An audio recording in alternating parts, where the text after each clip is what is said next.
Amados irmãos, bom dia, na graça e na paz do nosso Senhor Jesus. Hoje nós vamos estudar o Salmo de número 20, mas antes de fazermos a leitura e expormos esse Salmo, quero lembrar aos irmãos que nós temos dois avisos para depois da mensagem. Primeiro aviso, nós vamos falar sobre os nossos cultos, o retorno dos nossos cultos presenciais, e também vamos orar com o Gabrielzinho, nosso pequenino, que está comemorando, celebrando 1 ano de idade. Então, logo após a exposição da palavra, nós vamos falar sobre isso, ok? Vamos fazer então a leitura do Salmo de número 20, que nos diz assim: ao mestre de canto, Salmo de Davi. O Senhor te responda no dia da tribulação, o nome do Deus de Jacó te eleve em segurança. Do seu santuário te envie socorro e desde Sião te sustenha. Lembre-se de todas as tuas ofertas de manjares e aceite os teus holocaustos.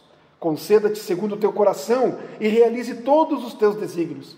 Celebraremos com júbilo a tua vitória e em nome do nosso Deus hastearemos pendões. Satisfaça o Senhor a todos os teus votos. Agora sei que o Senhor salva o seu ungido.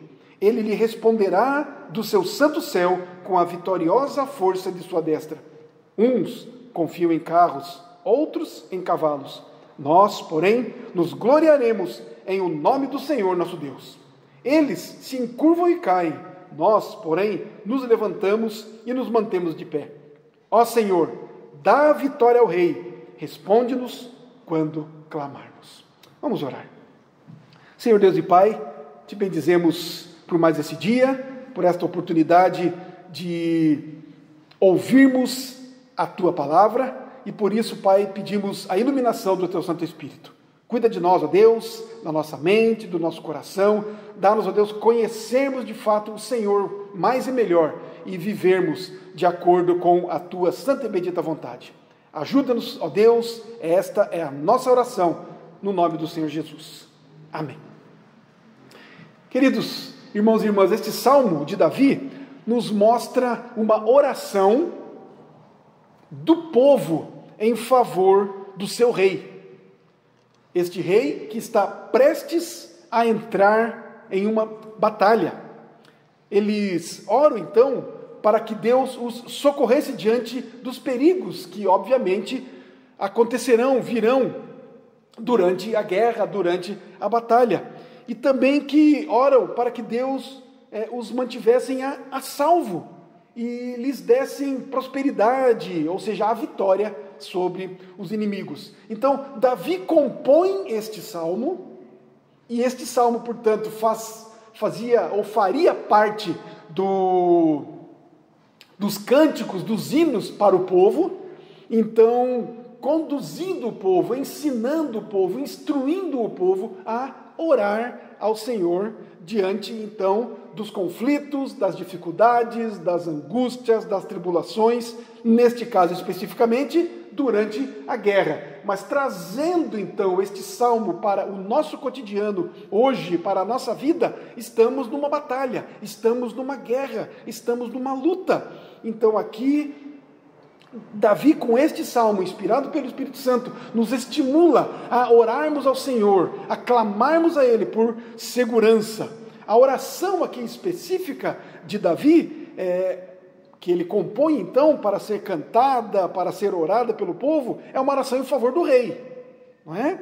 Pois numa teocracia como a de Israel, o rei era aquele que representava o povo, era o ungido de Deus para governar e liderar o povo diante de Deus e no viver diário, incluindo as guerras, as batalhas, visto que especialmente a maior parte da vida e do tempo de Davi como rei de Israel foi de conflito, foi de guerras e batalhas contra os seus vizinhos, amonitas, principalmente os filisteus, enfim, o tempo todo, uma grande parte do ministério da vida de Davi como rei foi diante de batalhas e guerras contra esses povos vizinhos. Então esta oração vai estimular o povo a orar e clamar e se prostrar diante de Deus. Mesmo porque, quando esta oração é feita em favor do rei, não é? Porque o rei era aquele que liderava o povo diante da batalha, vai trazer também ao povo, vai impor na mente daquele povo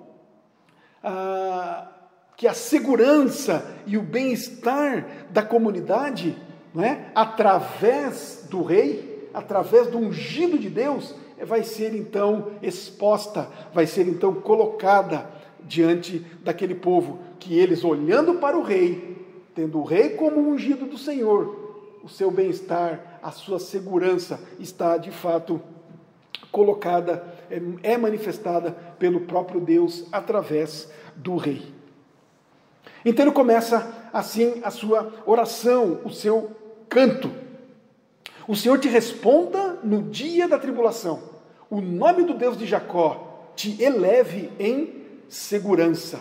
O Senhor te responda no dia da tribulação. Em primeiro lugar, o pedido aqui é para que o Senhor esteja atento e proteja o rei na batalha. Pois sabemos que quando o rei é morto, o rei é atingido numa batalha, o povo é derrotado.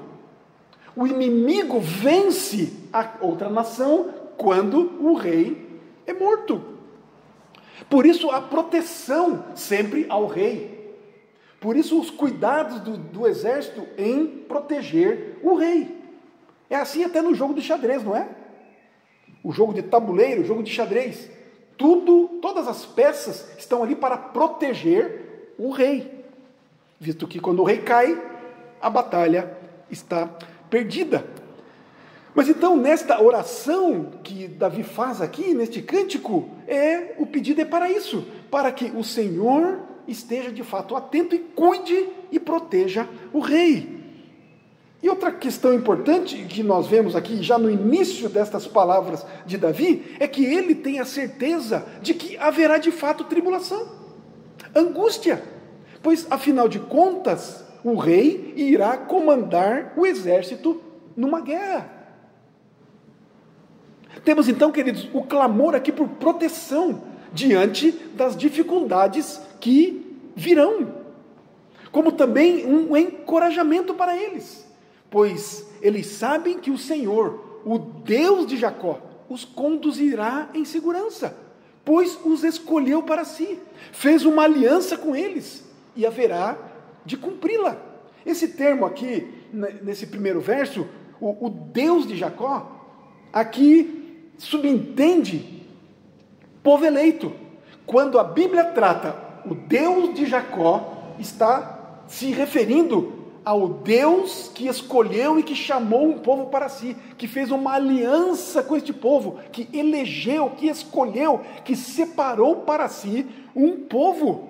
Davi então inicia esta oração convocando o povo a que ore com ele, clamando para que o Deus de Jacó, o Deus que os elegeu, que os escolheu, os conduza em segurança, tendo como representante o rei terreno, o próprio rei Davi, o ungido do Senhor. Irmãos, o que isso tem a ver conosco? Nós agora é que somos o povo eleito de Deus. E estamos também numa batalha. Não estamos numa batalha bélica.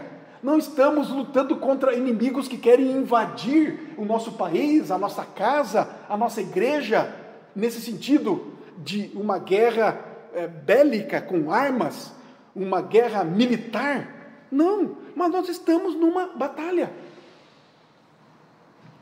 Temos que lutar no nosso dia a dia, especialmente contra o nosso próprio pecado. Lutarmos contra o inimigo das nossas almas, Satanás. Lutarmos contra os inimigos de Deus na sociedade. Mas, queridos, temos Cristo como rei e sacerdote, que jamais cessa de interceder por nós. Queridos, algumas razões de sermos escolhidos de Deus. Algumas razões do porquê nós somos escolhidos. Do porquê o povo de Deus foi escolhido no passado, A igreja de Deus foi formada desde Abraão, desde antes de Abraão. A igreja do Senhor Jesus, o povo de Deus, família de Deus, como nós hoje. Por que fomos escolhidos? Por que fomos separados para Deus? Efésios 1, de 3 a 6, diz que nós fomos escolhidos para sermos santos e fomos escolhidos para a glória de Deus. Olha o que nos diz aqui, Efésios, capítulo 1, os versos 3 a 6. Olha lá. Bendito Deus e Pai de nosso Senhor Jesus Cristo, que nos tens abençoado com toda a sorte de bênção espiritual nas regiões celestiais em Cristo, assim como nos escolheu nele em Cristo, antes da fundação do mundo. Para quê?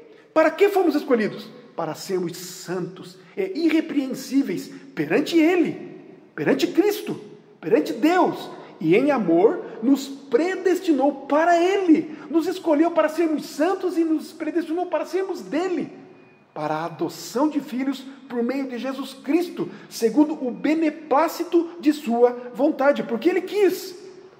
E mais, versículo 6, para o louvor da glória de sua graça, que Ele nos concedeu gratuitamente no amado. Fomos escolhidos para sermos santos, para vivermos irrepreensivelmente e para a glória de Deus. Mas tem mais. Por que fomos escolhidos? Olha o capítulo 15 de João, versículos 16 e o versículo 19. João 15, verso 16, nos diz assim: já não vos chamo servos, porque o servo não sabe o que faz o seu senhor, mas tenho-vos chamado amigos, porque tudo quanto ouvi de meu Pai vos tenho dado a conhecer. Fomos chamados, fomos eleitos, fomos escolhidos por Deus para sermos amigos de Deus, para termos um relacionamento de amizade, de intimidade com Deus. Olha o versículo 19: se vós fosseis do mundo, o mundo amaria o que era seu. Como todavia não sois do mundo, pelo contrário, dele vos escolhi, por isso o mundo vos odeia. Porque fomos escolhidos por Deus para não amarmos o mundo, para sermos tirados do mundo, para não amarmos o mundo. Fomos eleitos, queridos, para frutificarmos em todas as nossas ações neste mundo mau.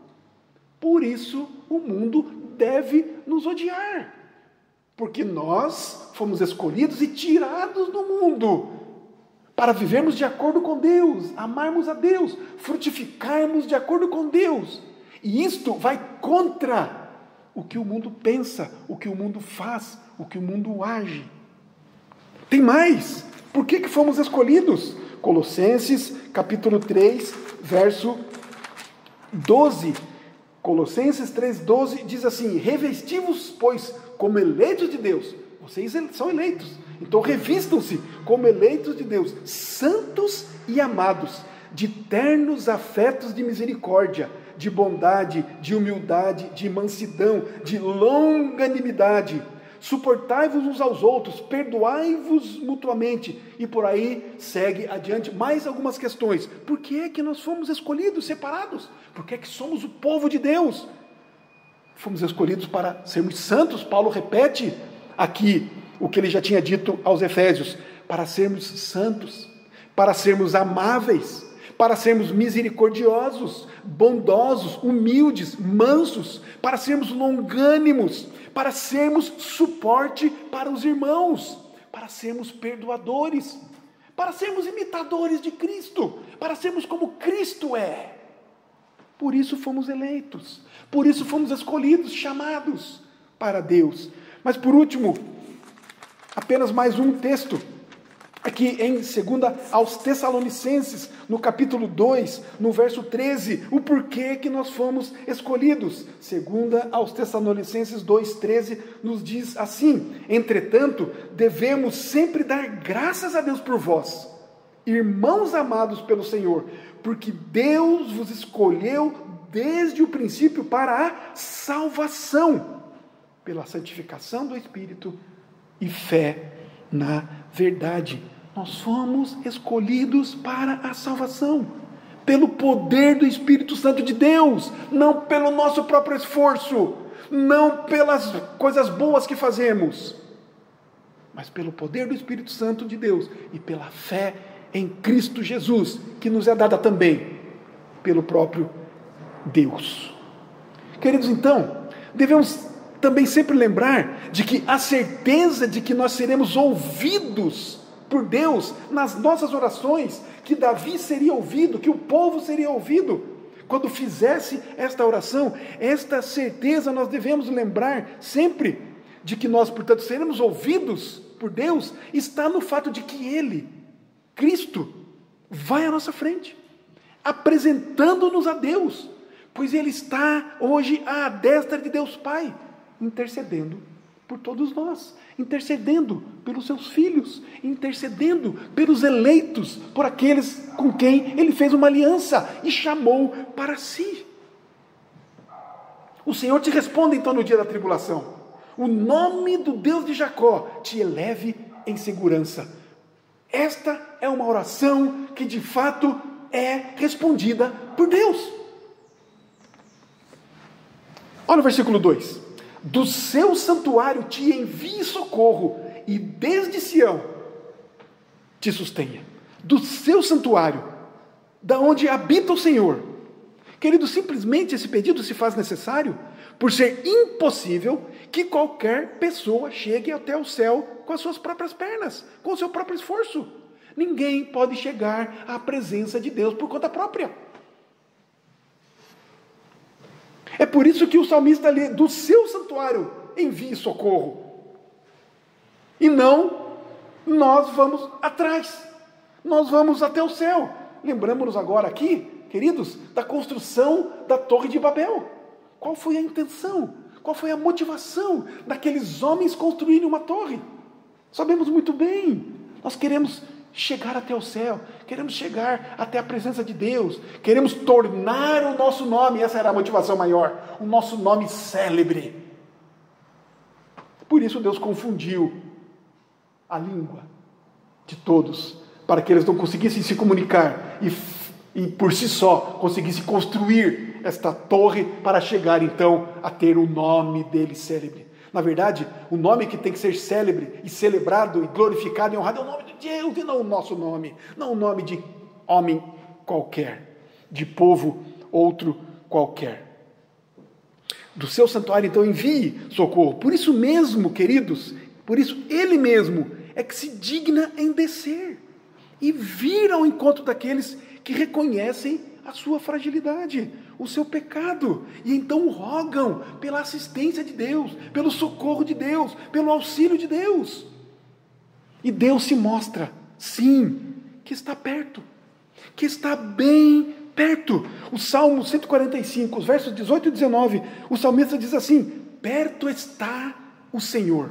De quem? De todos os que o invocam. De todos os que o invocam em verdade.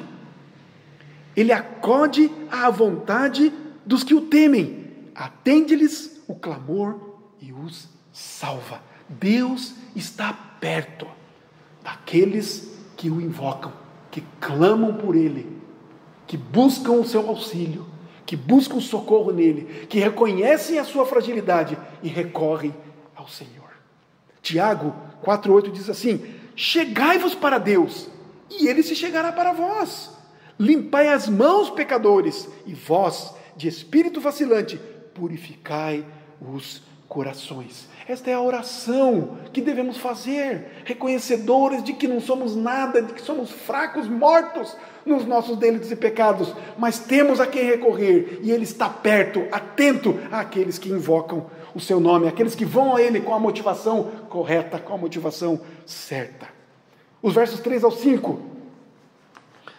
Lembre-se de todas as tuas ofertas de manjares e aceite os teus holocaustos. Conceda-te segundo o teu coração e realize todos os teus desígnios. Celebraremos com júbilo a tua vitória e em nome do nosso Deus hastearemos pendões. Satisfaça o Senhor a todos os teus votos.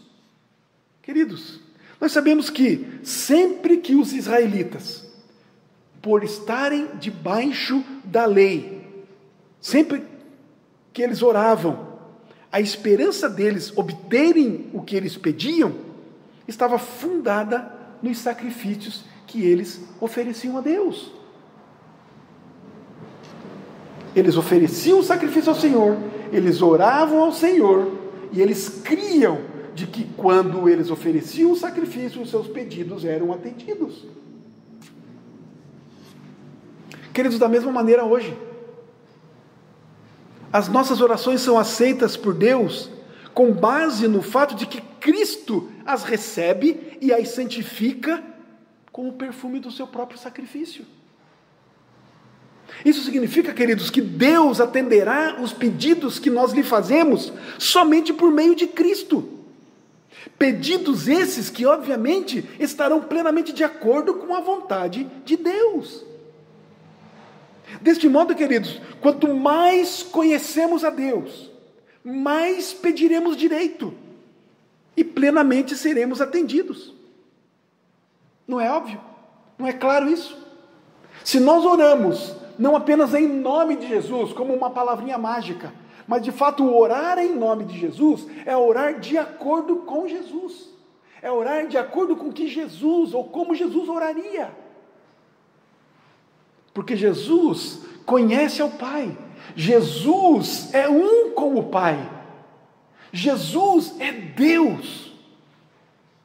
Na medida em que nós conhecemos a Deus, conhecemos a Cristo, conhecemos a sua palavra, portanto, vamos conhecer a sua vontade para nós, e vamos então orar e pedir de acordo com a sua vontade. E são orações respondidas, são orações certeiras, são orações que, de fato, serão atendidas, respondidas por Deus. Então isso significa de fato que Deus vai atender os pedidos que nós lhe fazemos, desde que os façamos de acordo com a sua vontade, de acordo com a sua palavra. Olha o verso 5: celebraremos então com júbilo a tua vitória, e em nome do nosso Deus hastearemos pendões, satisfaça o Senhor a todos os teus votos. A intenção aqui era expressar a grande alegria como resultado do recebimento da graça e favor de Deus na batalha, pelas quais o povo orava. Eles oravam para entrar na batalha. Oravam na certeza da vitória, porque Deus caminhava com eles. Deus ia à frente deles.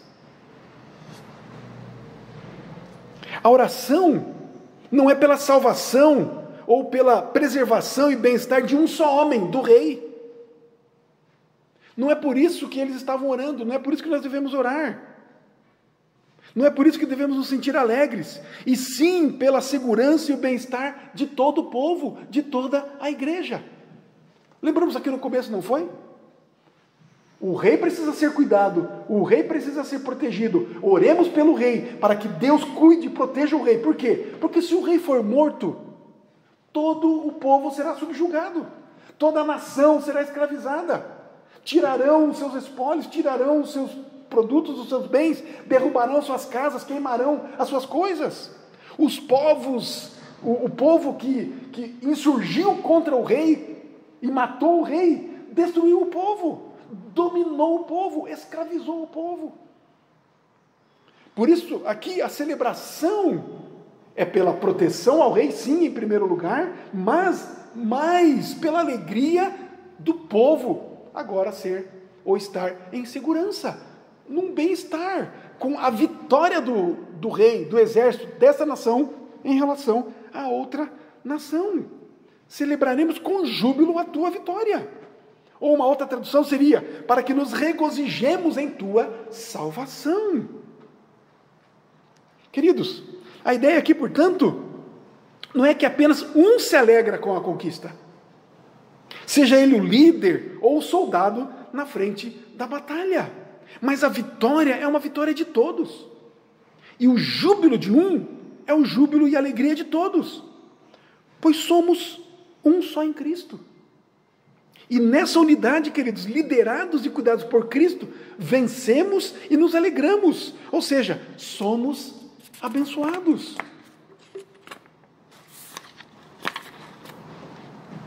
Fala aqui ainda nesse verso sobre hastear pendão, não é? Aqui diz, em o nome do nosso Deus, hastearemos pendões. O que é um pendão? Pendão é uma bandeira. Os exércitos no passado, especialmente, quando iam às guerras, eles iam carregando um pendão, uma bandeira. E essa bandeira identificava aquele povo, identificava quem era aquele povo. No caso de Israel, eles eram identificados como uma teocracia. Eles eram identificados como Yahvé ia à frente. Yahvé é a nossa bandeira. Hoje, confessamos a Cristo. Cristo é a nossa bandeira.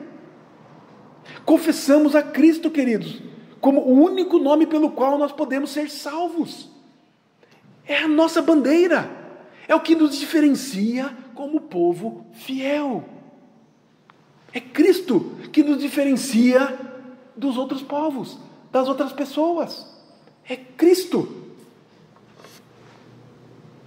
Tomara, queridos, que esta nossa confissão, fosse mais distinta, mais pura, mais zelosa em nós, seus seguidores, pois daí seríamos mais unidos, mais ousados na profissão da nossa fé, mais bem-sucedidos na causa de Cristo e mais temíveis como um exército com bandeiras.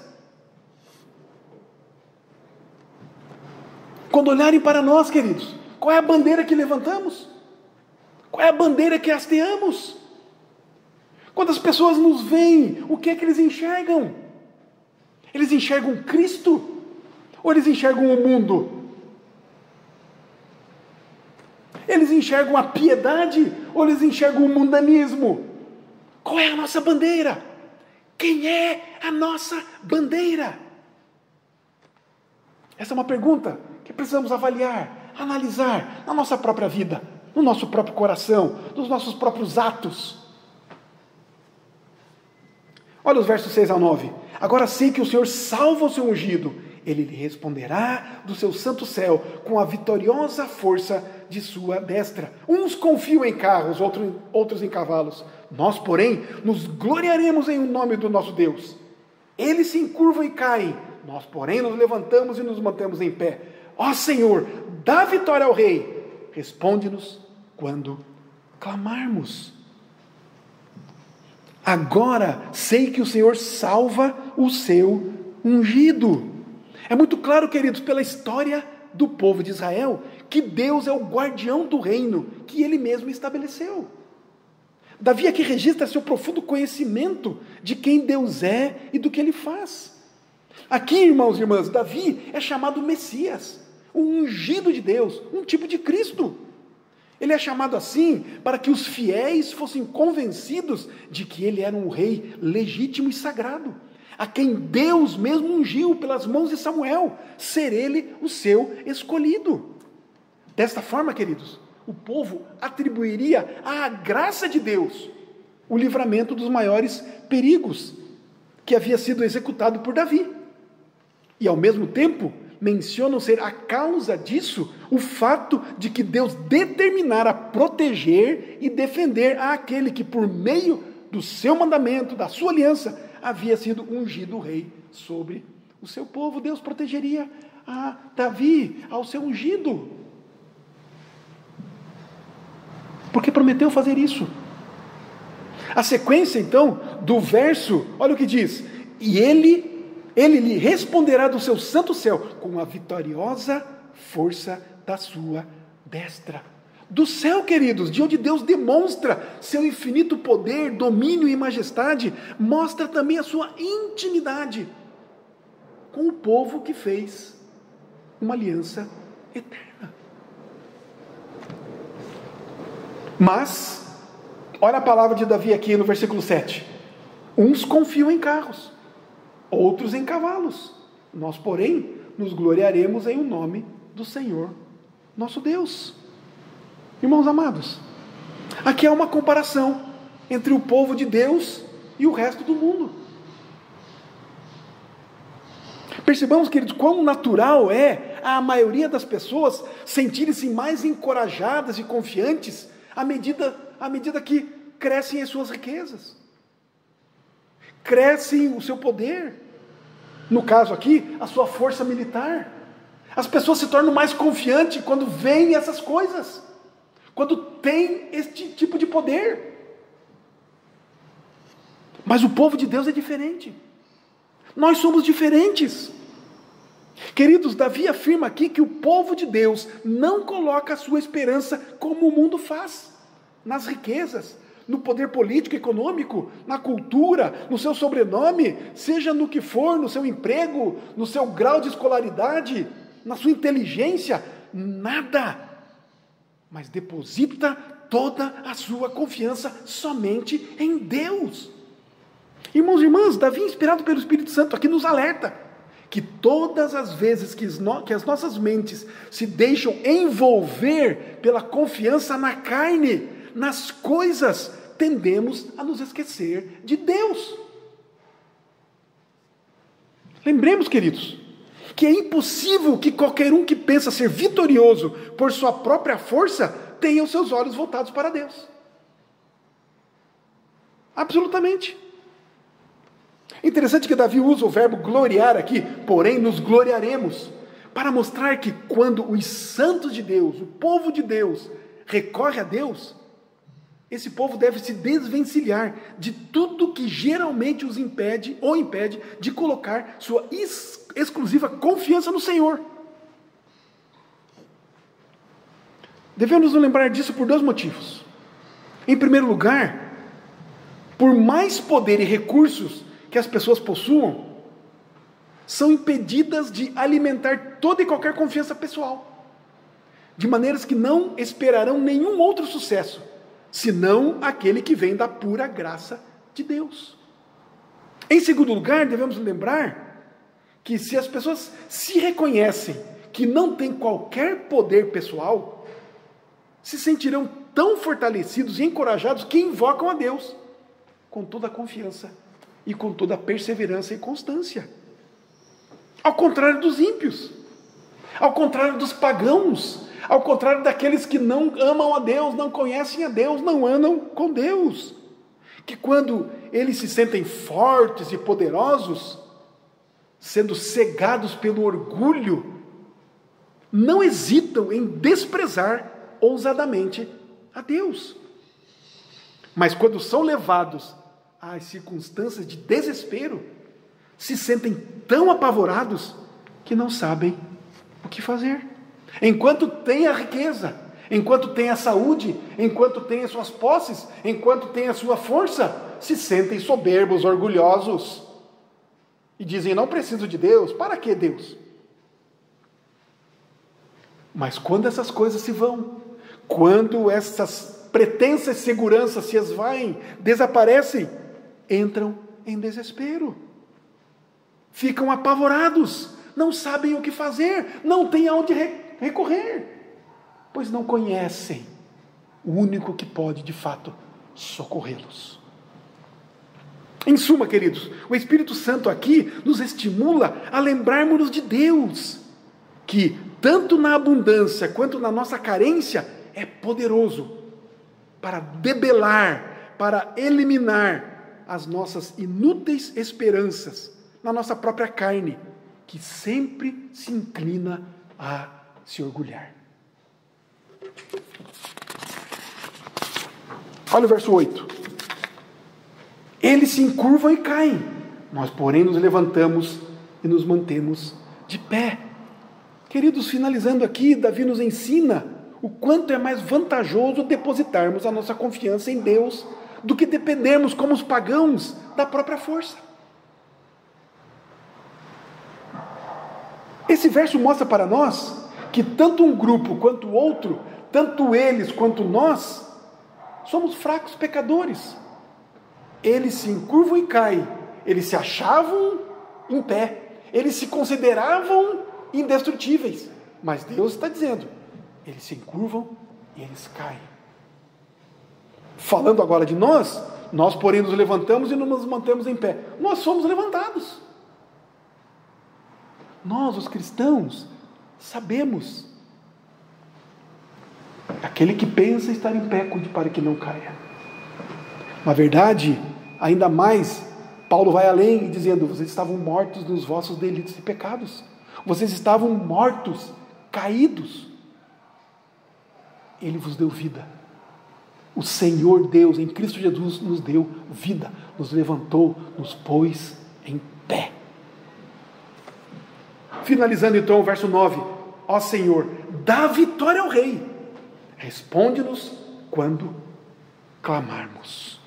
Em suma, queridos, esta é uma oração em que Deus, ao abençoar o Rei, se manifestaria como Salvador de todo o povo. O povo ora então para que o Rei seja munido com o poder de Deus para libertá-los, sempre que caíssem em abatimento e clamassem por socorro. Responde-nos quando clamarmos, que o Rei ouça, que o Rei nos ouça no dia em que o invocarmos. O Rei dos céus, o Senhor soberano, o Deus sobre todas as coisas. Queridos irmãos e irmãs, Deus não prometeu que o seu povo seria salvo de alguma outra forma, senão pela mão e condução do Rei, que Ele mesmo lhes deu. No passado, Davi, prenunciando Cristo. Hoje, Cristo, o Rei, o sacerdote, o profeta, o Deus sobre todas as coisas, o Senhor sobre toda a terra. É por Ele que somos salvos. Portanto, queridos, hoje, quando Cristo, que agora já nos é manifestado, aprendamos, irmãos e irmãs, a darmos esta honra a Ele. Por isso, abandonemos toda e qualquer esperança de salvação que venha de alguma outra fonte e aprendamos definitivamente a confiar somente naquela salvação que Ele, Cristo, nos trará, nos dá e na verdade já nos deu. Em Deus, seu e nosso amado Pai. Queridos, lembremos também que dessa bendita salvação só nos tornaremos participantes quando, sendo todos reunidos num só corpo, sob o domínio da mesma cabeça que é Cristo, tivermos mútua preocupação uns dos outros. E quando nenhum de nós tivermos nossas atenções tão absorvidas com as nossas próprias vantagens e interesses pessoais, que nos mostremos indiferentes com o bem-estar e felicidade do próximo. Queridos, a salvação, claro, ela é individual, ela é pessoal, mas ela não vem sozinha. Não existe um povo de uma só pessoa. A salvação, queridos, ela é compartilhada. A salvação, minha e sua, é demonstrada através da nossa piedade, da nossa comunhão de uns para com os outros, do nosso suportar uns para com os outros, da nossa humildade diante dos outros, da nossa demonstração de amor, fidelidade, longanimidade, mansidão de um para com os outros. Mostramos que somos de Deus, que somos salvos, que fomos atingidos pela graça de Deus, que fomos trazidos para Cristo. Queridos, aplicando, basicamente, simplesmente, estamos em guerra. E a nossa batalha diária, queridos, é contra o pecado. Primeiramente, o nosso próprio pecado e impiedade. Como disse no início, o nosso pecado, a nossa guerra é contra o inimigo das nossas almas. A nossa luta é contra o mundanismo. Mas primeiramente contra o nosso próprio pecado e impiedade. Porém, queridos, não estamos sozinhos nessa batalha. 1 João 1,9 diz-nos assim: se confessarmos os nossos pecados, Ele é fiel e justo para nos perdoar os pecados e nos purificar de toda a injustiça. Irmãos e irmãs, somos um corpo em Cristo. Lutamos juntos pelo Rei, com o Rei, por causa do Rei, mesmo porque Ele já lutou e venceu por nós. E com Ele somos mais que vencedores. Aleluia ao nome do nosso Deus. Coloquemos, queridos, portanto, em todas as ocasiões, coloquemos toda a nossa confiança somente em Deus. Em nome de Jesus. Amém. Vamos orar? Obrigado, Pai, por Tua palavra.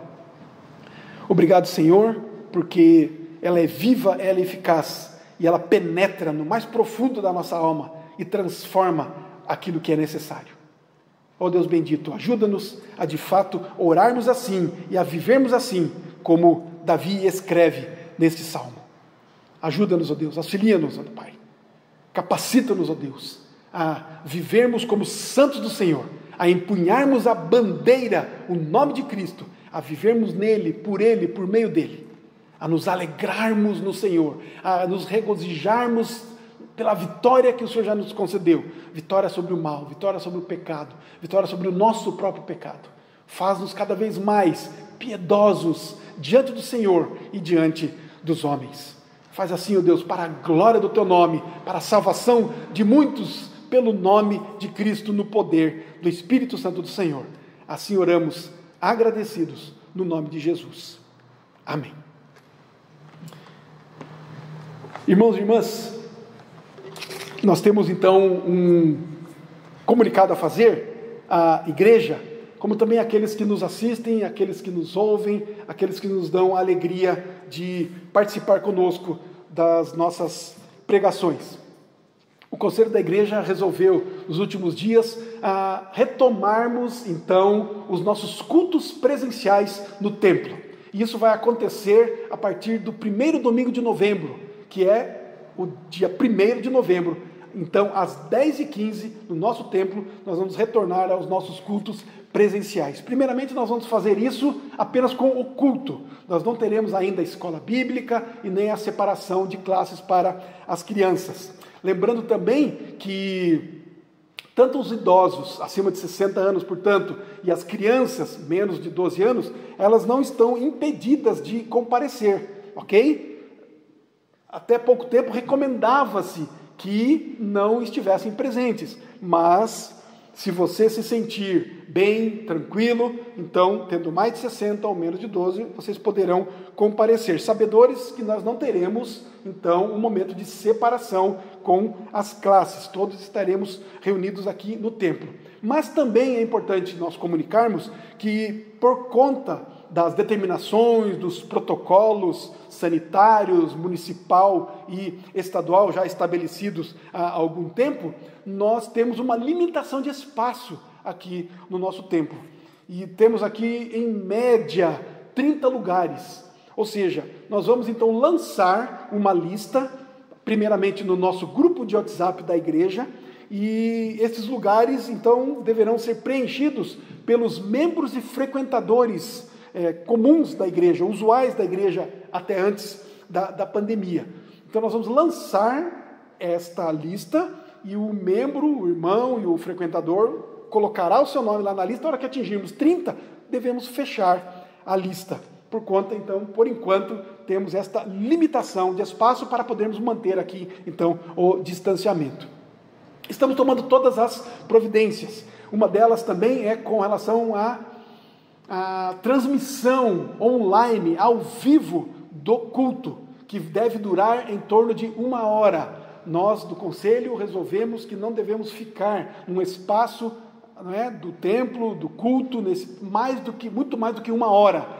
Portanto, é esse o tempo estabelecido e que nós vamos tentar cumprir. Mas para aqueles, então, que não poderão estar presentes, por conta, mais uma vez lembro, por falta de espaço, o nosso culto será transmitido ao vivo e online. E ele ficará também gravado no YouTube. Poderá, então, ser acessado em outro horário também.